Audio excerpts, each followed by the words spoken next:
Okay, well, good evening, everybody. Welcome to our webinar tonight, brought to you by Professional Parenting Canada and Calgarys Child magazine.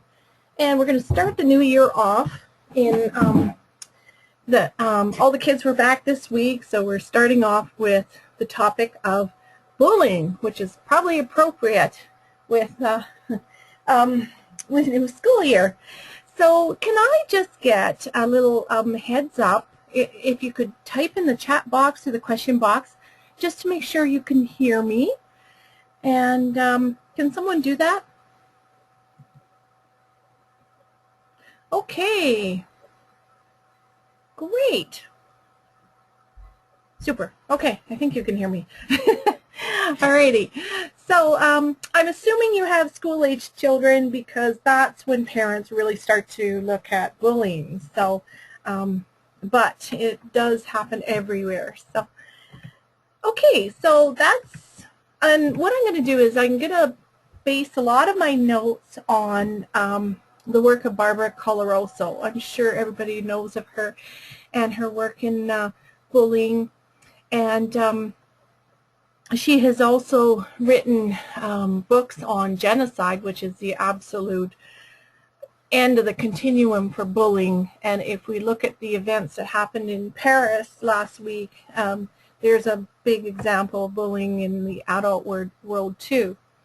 So who am I? I'm Judy Arnall. I'm a certified Canadian family life educator, and I'm a bit of an idealist because I read research and I look at what recommendations are out there based on research, but I have to bring it home in my own family too. And sometimes that's you know, you do what's good for your family, but it doesn't always coincide with research. So take the information tonight as much as it would apply to your family. I have 5 children of my own. They range in age from 12 to 23, and there are 4 boys and a girl, and we've had a lot of interesting times over the years, but I'm happy to say they all sleep through the night now, sometimes a little too much, but that's good. Hey.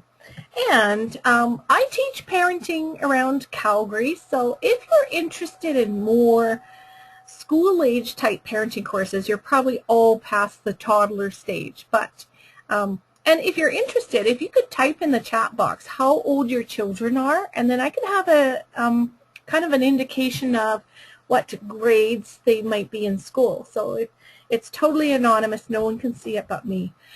If you're looking for a more school-age parenting course, the one being offered at the University of Calgary Continuing Education is a really, really good one. It starts the end of February, and you can find it in the Continuing Ed magazine.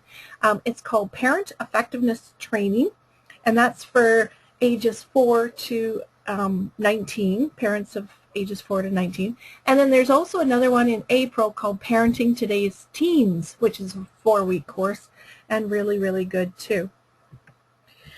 I've also written 2 books. I have a new one out called Parenting with Patience, and just to teach parents how to get through parenting without punishing kids and how to handle our anger, and really, really important, how to handle their anger.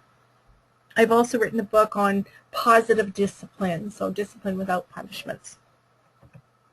Okay, a few housekeeping things. Everybody is muted, so if you want to ask a question, feel free to raise your hand, and I can see your question in the question box. Thank you for letting me know what ages we're dealing with. Okay, that's good. And at the end of the presentation, I will open it up to, if you want to ask a question, I will just unmute you and we can talk. So that might be handy. And feel free to email me after the webinar. If you can't hear very well, try a headset. And this webinar is for education purposes. It's not to replace medical advice. And it's copyrighted 2014, Professional Parenting Canada. Yeah. Okay, so what are we going to look at tonight? We're going to look at what are the facts and myths about bullying, how to handle the bully, how to handle the victim, and how to handle the bystanders, because everybody plays a role in bullying. So what is bullying? This is a common question we get. And how does it differ from conflicts that happen in school? So bullying, here's the definition from Barbara Coloroso. Oh, just a sec. Why is this moving? Okay, let's get back here. Okay, it's a conscious, willful, and deliberate activity intended to harm. So it has intent there. It's not, it is certainly targeted. It's targeted to people, and it is not a result of conflict of two parties' needs. It is meant to harm someone and induce fear. And it does it through the threats or implementations of further aggression or hurtful things. Bullying is definitely on a continuum to violence towards someone. Conflict resolution definitely does not have a power indifference. Bullying does. Bullying is done from those more powerful onto someone less powerful, and it can be in certain ways. It happens between countries, between people in the boardroom, people in families. Bullying is everywhere to a certain degree because there's always a power differential between different levels of people, and some people do take advantage of that.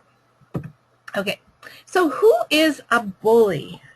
Bullies love the rewards. That's what they get, is the intimidation and the fear of somebody under them.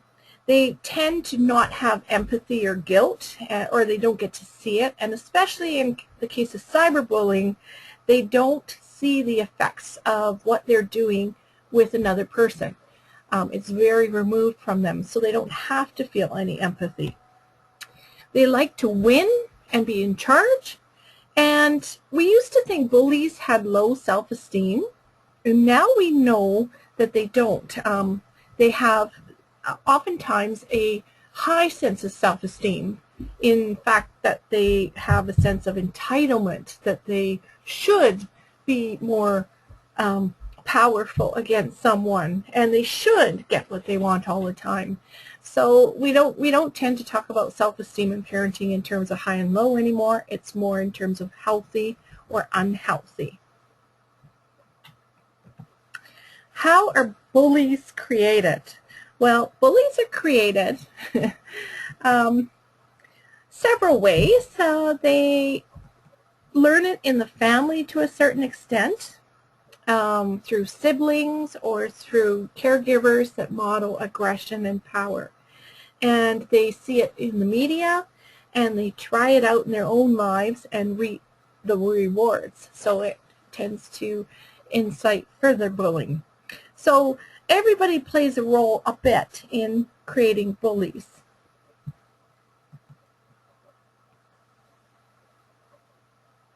Okay, can everybody see the desktop, or I'm wondering. Right now there's a picture of how are bullies created, a PowerPoint picture. Can anyone see that?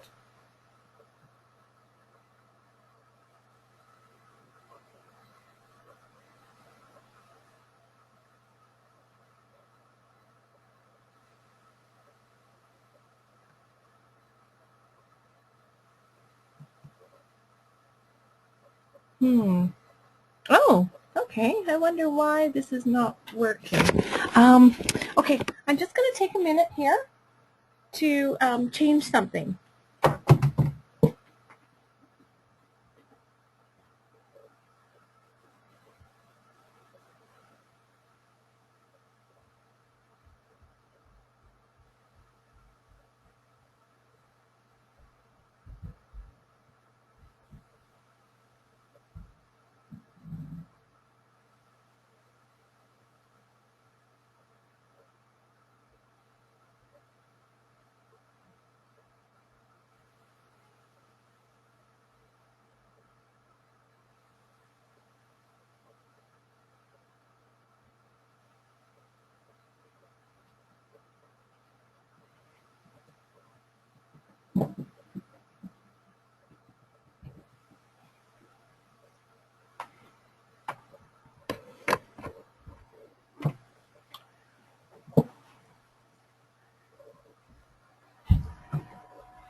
Okay, can anyone see my screen now?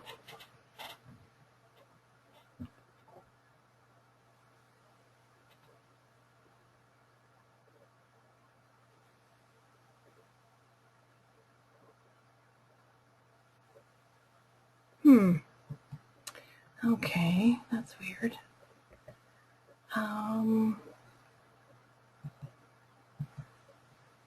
Let's try this. Let me know if anyone can see it. I'm just trying different things. This has never happened before. It says waiting. Okay, let's just give it a minute.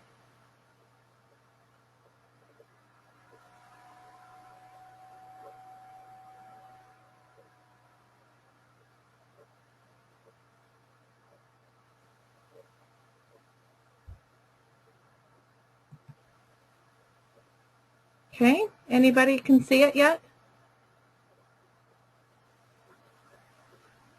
Oh dear. Um, hmm.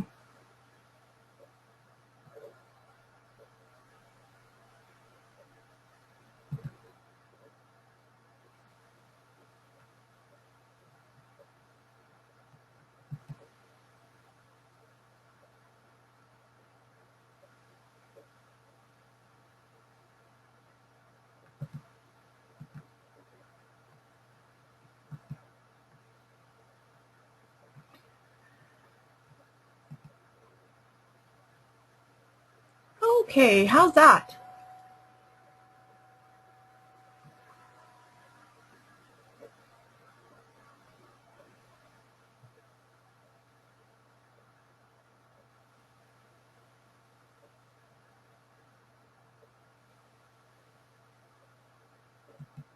Okay, can anyone see that now?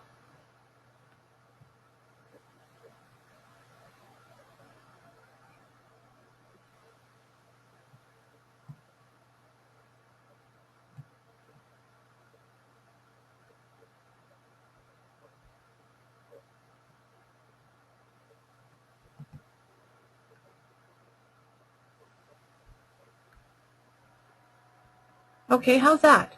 That should work.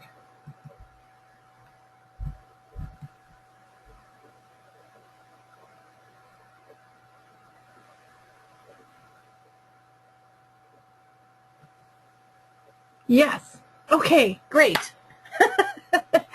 Alrighty, great. Thank you. Thank you so much for your patience. Well, that was interesting. There's here I'm worried about sound, and then I didn't realize that people had issues with sight. Okay, good. So back to okay, categories of bullying. We all know there's verbal bullying, there's physical. That's what I used to grow up with in the schoolyard, was the physical bullying, you know, where someone would threaten to beat you up. But now more than ever, it's not so much physical, it's more relational and social. And that falls under cyberbullying, where they don't, bullies don't attack kids' physical well-being, they attack their reputation, they exclude them, and make them feel bad emotionally and socially. It can be the odd stealing or destroying possessions. That can happen too. So there's lots of bullying behaviors. Probably the biggest ones are the social rejection and spreading gossip and rumors, and exclusion. So setting kids up to look foolish by making memes or Photoshop on the computer, using things like that. Now, who is a victim? There's kind of two types of victims. There's more a passive person. This is our stereotype of what a bullying victim is they tend to have a lack of social skills. They can easily cry, get hurt easily, tend not to be assertive or lack of humor, can be a little lonely or insecure. There's also a provocative person, and the kids know these types where they're not little wilting flowers, but they tend to be annoying. And they get a lot less sympathy because people think they deserve it. So they tend to irritate others. They don't know when to stop. They can sometimes fight bullies back, but end up losing. They may have learning disabilities and they don't get the bystander sympathy. How do you know your child's being bullied? If they're avoiding school or avoiding certain groups, emotional changes, and you can tell, you're the best person to tell if there are changes there. Eating, sleeping, negative comments, avoiding computers or phones, or they're trying to look at computers and phones but not letting you look. Now, that's the victim. Who are the hench people? The hench people are the bully's accomplices. They don't always agree with the bully, but they go along because they're motivated by fear, right? They don't want to get bullied themselves, so although they may secretly sympathize with the victim, they're not going to show it, nor are they going to help. In fact, they may go along with it. So what you permit is what you promote. Who are the bystanders? Now that's everybody else, what we call the silent majority, who watch, and they watch in fear because they don't know what to do, or they do know what to do to intervene, but they can't do anything because they'll be next to be picked on. So it's a very, very powerful social atmosphere. The key to engaging the bystanders to stop bullying is strength in numbers. So again, I have to talk about the incident in Paris where, you know, if everybody published a magazine, there is strength in numbers, there's safety in numbers. It's not just one person standing out, it's a lot of people. So we used to say, well, kids will be kids. Why take action? It's just a fact of life, and get used to it, toughen up. But what we find is that emotional scars last a long time, and it doesn't have to be that way. Most bullying goes unreported, so it happens much, much more than we adults think, and especially now that kids are unleashed on the internet. And kids need adult help in order to stop it. And what happens is that it continues in the adult arena. A lot of bullying happens in workplaces and in other places. This tree kind of shows you what happens when children are young and vulnerable. We want to protect them, so they need adults to protect them so that they can grow up tall and straight and strong. And then this is a tree that hasn't had help in growing up in the winds of bullying.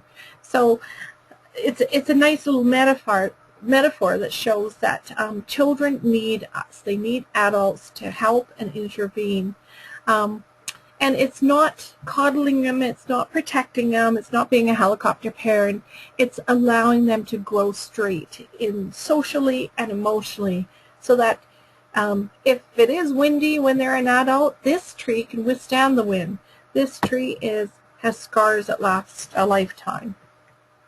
So what can we do? Everybody in the community has to be on board. A lot of bullying, like I said, happens under the radar of supervision. So most bullying happens on the bus, and the bus driver has to watch the road. He or she can't intervene much. Happens in stores. It happens, you know, in the hallways at school, in the washrooms, not so much in the classrooms. And it happens mostly from behind a screen. So we have to be models of respect as the adults in their lives. Parents have to teach kids with respect, and teachers, everybody down the road, the roles have to teach kids with respect. So what does respect mean? Well, it means that expecting others to respect you, that you respect them, and giving yourself self-respect. That's what we need to impart in our parenting to children. So what can parents do? Okay, well, you are your child's lifeline, so you can treat them with respect at home. You can model compassion and kindness and empathy. And your discipline should be not punishment, but respectful ways of teaching them what to do. And teach them that they're lovable and capable. This builds their self-esteem. Kids with a healthy sense of self-esteem are much more able to be assertive and stand up to people who are mean to them. So build your child's self-esteem. So how do you do that? Well, you teach them assertiveness. That's a really big one. And kids have to practice assertiveness at home. It's not good if you say, no, you can't be assertive to me, but you expect them to be assertive out there. They haven't had the practice. So if your child says to you, you know, I don't think it's fair if I have to do a certain number of chores and he doesn't, that's assertiveness, especially when he uses I statements. I don't think. And accept that and be willing to listen and problem solve that with your child so that they learn that assertiveness does get them into negotiation and accommodation mode. And that's what we call problem solving. So if you avoid the use of punishments and start using problem solving, you teach kids how to negotiate. You want to acknowledge their feelings, because children who know their feelings are important will come to you when they need help. You want those lines of communication open so that they can access help from you. They need to know their solutions and you will help them. And especially in the case of cyberbullying, why children don't access parent help is because they're worried they're going to get their technology taken away. That's the number one fear. And for them, that's like social, it's like social really, really bad. So if you assure your child that they can come to you for help with anything online, and assure them you won't take away their phones, their iPads, their computers, and you'll work it out together, that's a good thing. They'll be more likely to come to you.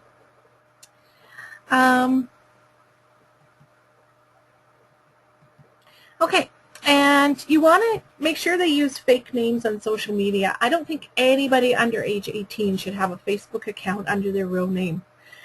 Just because if they want to change schools later, or they're establishing an online profile or presence, and you don't want to use your real name.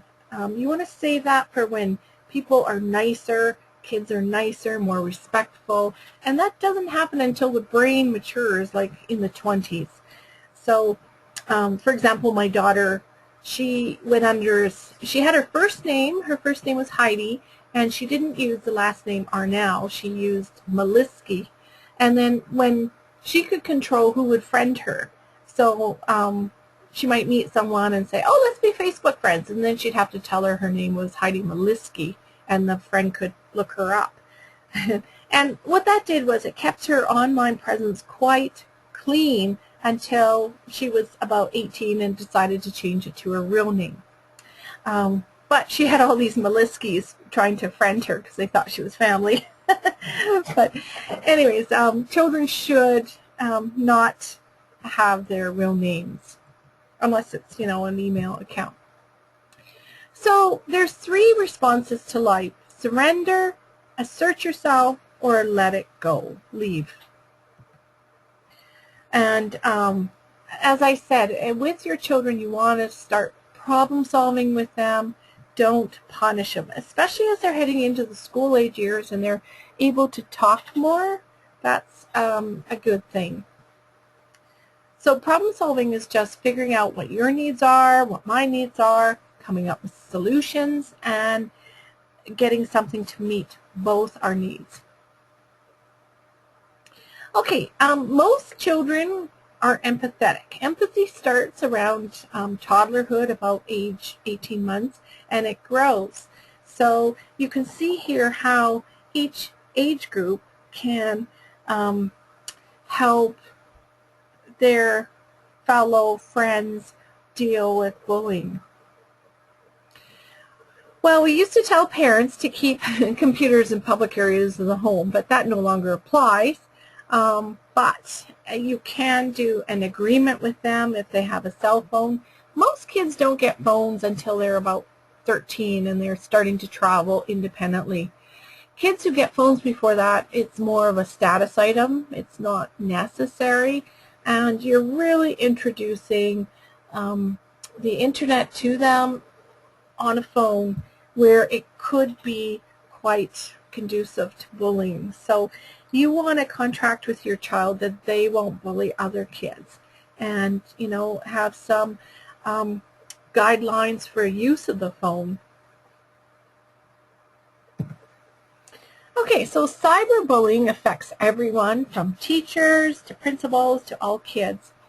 What do you do if your child's cyberbullied? Well, you want to make sure they stop responding. Like, don't interact back. You want to block the bullies, and you want to copy all the messages. So how you do that is, if you have a laptop, you just push the print screen button. So you push that, and then you push Control-C, and what that does is it copies the screen, and then you could go into a program like Paint, and then you push Control-V. So you paste it, and then you save it. So you have a screen capture of what's on the computer. Phones have a type of button too you can use. It depends on the phone. The iPhone has one, and I'm sure the Androids do too. But copy the messages, and that's what you want to report to the school, the police, and internet service provider. So you have a record. And be sure, don't threaten to take your child's computer away. As a parent, you just have to listen to them and tell them some advice on what to do. Make sure your kids know proper netiquette. They shouldn't be sending photographs of any drugs or nudity over the internet or cell phones. They could be charged with distributing child pornography if they do that. And they should always ask permission before they post their friends' information or pictures. And remember, you don't want your real names attached to this. You want to teach your kids not to reply when they're angry, and you want them to teach them to write as if everyone would read it. That's a good one. Okay, I'm not going to move through this a bit. So, okay, what can parents do to help the victim? First, you want to stay calm. You want to reassure the child and don't freak out. That's why kids don't come to you, because they're worried you're going to freak out. So stay calm. Validate your child and say, that was good, you came for help, that's really awesome. And talk about the difference between bullying and conflict resolution. Remember, bullying has a power difference, and it's targeted and it's ongoing. Be sure your child has some areas of self-esteem. Have a plan of action if it's physical bullying. Where are they going to go, where are they going to hang out, which route they're going to take home, and make sure that they stay with a group of friends all the time. Like, don't try and tell them not to be alone. Ensure your child's not an outlier, and what that means is kids that are really different are targets for bullying. It's not much you can do, it's just the natural order of things. So make sure your child doesn't have the really weird stuff. Kids want to fit in, especially during the school age years. They want to blend in. They don't want to stand out. Respect that and help them. Get them involved in many groups so that they don't have just the one group of school friends. And practice some comebacks with them that deflate the bully. And I think I have a slide on this later, but self-deprecating humor gives the victim power. So role play. If they're being teased because they're weird, their name is weird, role play with them. Give them the words to say, oh, I like my name because it's weird. Too bad if you don't like it, or stuff like that, because that takes the power and control away from the bully. Encourage them to make eye contact, to look the bully in the eye and say, so what, right? Stand up to the bully. And make sure your kids know they're a good person. And again, role play assertiveness in the family. Let them do that. Try to coach your kids not to show anger or fight back. But sometimes, you know, kids do fight back. Try ignoring the bully by walking away and saying, you know what, this is lame. And walk away confidently. Don't run away. Teach your kid not to go along and give away possessions, and don't show fear. Show confidence, show assertiveness, and report. Report. And as a parent, you can go to the school and ask for help, and if you know your child's self-esteem is affected, you can definitely go and get help. So recap for parents: don't freak out. Have a cyber safety contract. Make sure the child agrees to access parents for help, and in turn, you will agree not to confiscate their technology. We do have on our site, we do have a contract, an internet contract you could print out and change for you. Here's some comebacks. Okay, so if the bully says to them, for example, are you ugly or just plain stupid? Okay. These are things that kids could say back. And what it does is it takes the power away from the bully. So if any of you have ever been to a stand-up comedian and in the crowd is a heckler or two, and the heckler makes fun of the comedian on stage and tries to take away the power. And if you watch a really skilled comic, you will see that they will take the comments and turn them into self-deprecating humor. And what that does is it gets the whole audience, or in the case of bullying, the whole crowd of bystanders on the side of the victim or the comic. So it takes the power away from the bully. And what that does to the bully is the bully finds a different target, someone who's not going to stand up to them. And humor is great. It's a great stress reliever. It just takes the power takes the sting out of whatever the bully's doing. And self-deprecating humor is sometimes the best. So these are some things you could do. Okay, so yes, in the olden days, you know, people would say, well, just hit him back, but that can escalate things. Okay, so you can recognize bullying symptoms. How do you recognize a bully, right? A bully feels quite superior or entitled. They tend to have intolerance to differences, lack of empathy. They can be aggressive towards their siblings. And if you notice your child has extra money or things hanging around the house, you might want to question where it came from and go beyond what your child says and do some investigation, because a lot of parents don't want to believe their child's a bully. Okay, why do you want to address? If your child's a bully, why do you want to address it? Well, stats show that 60% of children who bully in grades 6 to 9 will have a criminal record by age 24. So nobody stops them. Nobody says, this is wrong, don't do this. And every parent has a duty. Every child is a potential bully or victim. And surveillance is not spying. It's a parental duty to know passwords. You pay the bills of the cell phone and the computer. You have a right to know what your child's doing online. So how do we channel our children's power? As adults, we don't have a whole lot of power. The School Act is changing in 2016 to include bullying as one of its, even off-site bullying, as one of its no-nos. But other than that, what power do adults have? The power lies in the victim, the bully, and the bystander. Okay, so what can parents do to help the bully? We talked about what parents can do to help the victim. What can they do for the bully? You want to stay calm and listen to the school or other parents' accusations without defense. So make notes. Write down what people say. And then you want to investigate. You want to talk to other teachers. You want to talk to other people in your child's life, maybe babysitters, maybe their friends, acquaintances. Find out what's going on. And then you want to confront your child and listen to what they say. You want to definitely step up the supervision, so make sure that they're not continuing, and you want to set limits. So make sure that they understand that what they're doing is wrong and it won't be tolerated anymore. And especially with siblings, if you see aggression there, intervene, stop them, say you can't do this.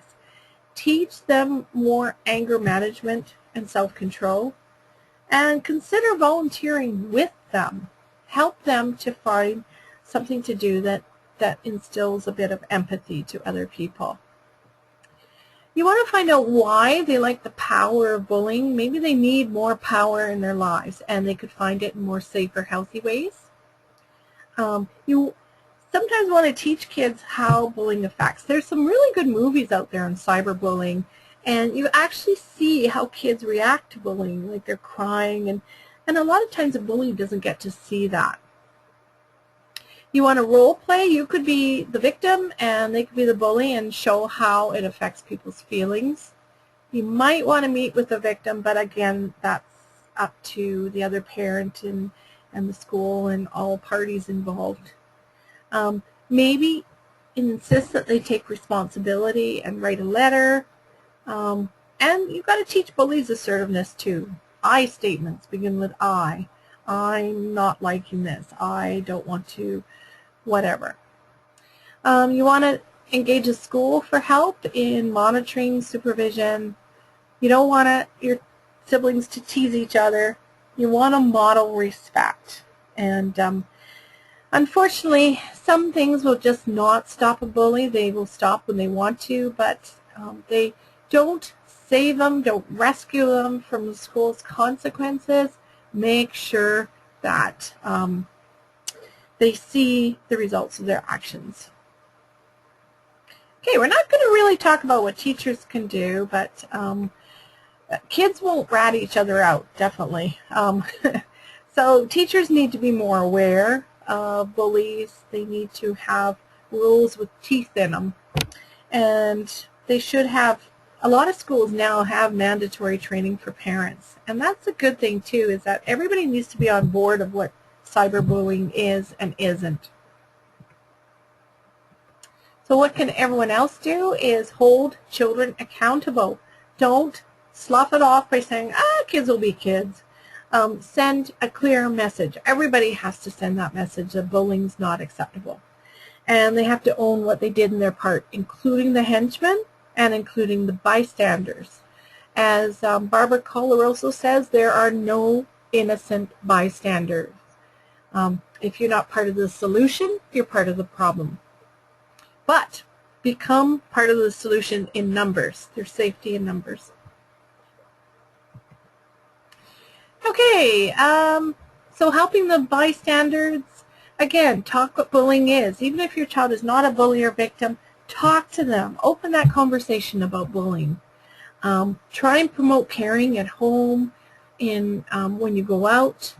And if anything, ask them to get some kids and stand with the victim. So the more people, the more kids rally with the victim, the less they will be a target. You have to let them know they'll be supported if they speak up, and maybe include the victim in social circles. And they just need to know there's a face at the other end of the computer, just like I do. When I do these webinars, I know there are people on the other side there. Make sure your kids know the difference between tattling and telling. So tattling is to get someone into trouble. So when, your Jennifer walks up to you and says, Jason stole a cookie. It's not really to help Jason, it's to get him into trouble. Whereas telling is to access help. And kids need to know the difference, that it's okay to get help and tell. Now, if kids don't want to be involved in the bullying, that's that's what they can do to say no. They can ask questions. Well, what if such and such happens? Or give it a name. Hey, that's bullying. No way, I'm not getting into that. Or refer to their parent. Blame it on the parent. Nope, my mom won't let me. Or get an ally. Nah, I don't feel like doing that. We're going to go to Switchbox instead. Or suggest another alternative. Or, you know, kids can say, nope, I want a career in law and I need a clean record, so I'm not getting involved in bullying. And they could stall, they could offer an excuse, they could say no another way, or they could just make a joke and not do it.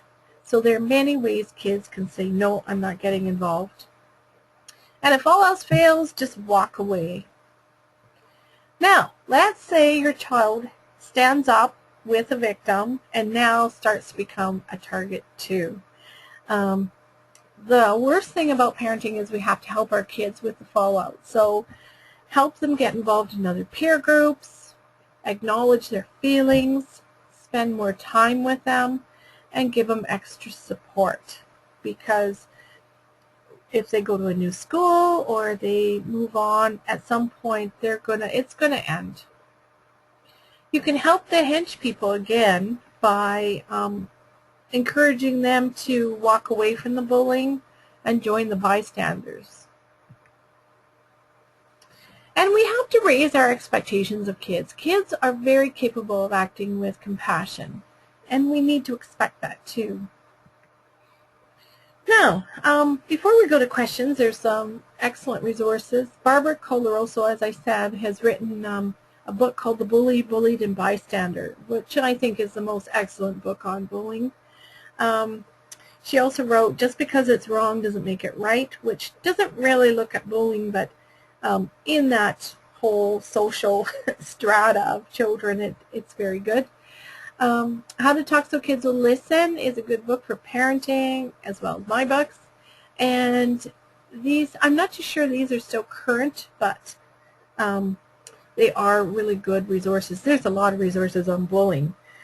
Lots and lots of resources. The hardest part is getting kids to take action. And if there was a magic thing to that, I wish it was there. I wish it was out there, but it's not yet. Okay, I'm going to open up the question box. Okay.